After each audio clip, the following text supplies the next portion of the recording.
साथियों, हमें विचार भी बहुत सोच समझकर ही करना चाहिए।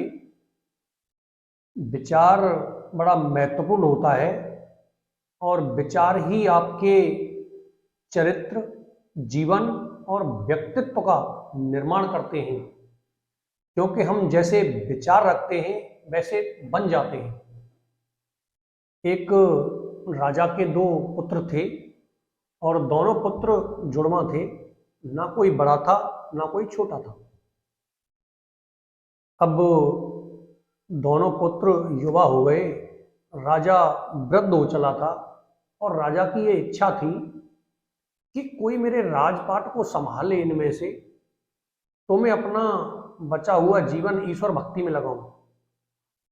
लेकिन दोनों पुत्र समान आयु के थे और राज किसी एक को मिल सकता था। तो ये दुविधा थी कि राज दिया किसको जाए। तो राजा के एक मंत्री ने राजा को सलाह दी कि महाराज क्यों ना एक प्रतियोगिता रख लें और उस प्रतियोगिता में जो जीते उसको राज का मालिक बना दें, राज का दायित्व सौंप दें, उसे राजा बना दें।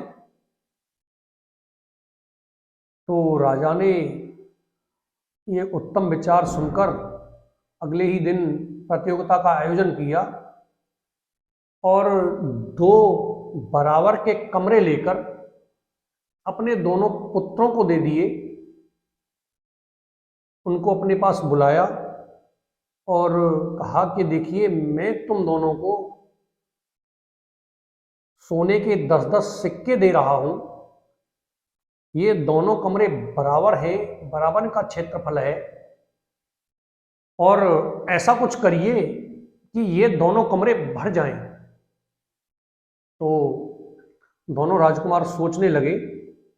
एक ने सोचा कि 10 सोने के सिक्के से ऐसा क्या आएगा जो कमरा पूरा भर जाए। तो उसके दिमाग में विचार आया कि इससे तो मैं कचरा ले आता हूँ, 10 रुपए का कचरा ही बहुत आएगा और कमरा भर जाएगा। फिर सोचा कि कचरा तो जंगल में मुफ्त मिल जाएगा, मैं कचरे से कमरे को भर देता हूँ और पैसे बचेंगे तो पैसों को अपने पिताजी को वापस कर दूंगा। पिताजी बड़े खुश होंगे और मुझे राज का मालिक बना देंगे। उसने ऐसा ही किया। जंगल में गया, कचरा लाके पूरे कमरे में बखेर दिया और कमरा भर दिया।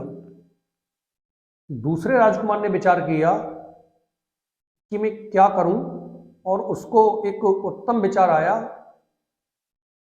उसने एक सुंदर सा दीपक लाकर कमरे में जला दिया। कमरा प्रकाश से भर गया और बचे हुए पैसे उसने राजा को दे दिए। तो अब इस कहानी से आपको यहां तक ही ये तो समझ में आ ही गया होगा कि राजा ने अपने राज्य का उत्तराधिकारी किसे बनाया। ये सीधी सी बात है कि जिसने कमरे में दीपक जलाया, राज्य का मालिक उसे बनाया, उसी को उत्तराधिकारी घोषित कर दिया गया।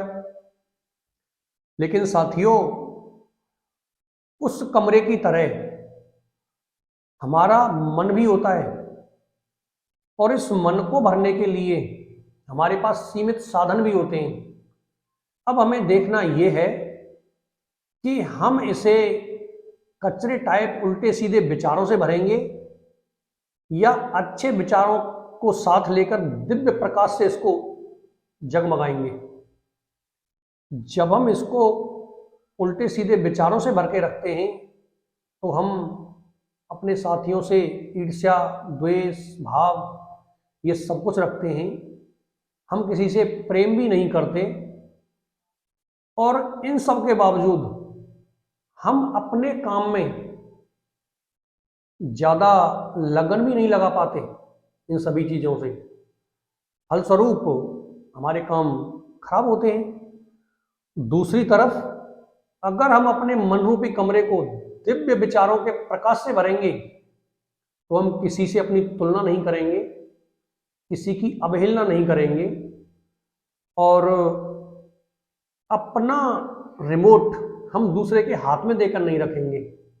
सब कुछ अपने हाथ में होगा तो साथियों, अपने इस मन रूपी कमरे को दिव्य प्रकाश से भरें, जीवन में आगे बढ़ें, जीवन में तरक्की करें। वीडियो को लाइक करें, चैनल को सब्सक्राइब करें, वीडियो को शेयर करें, इंस्टाग्राम पर हमें फॉलो करें। धन्यवाद।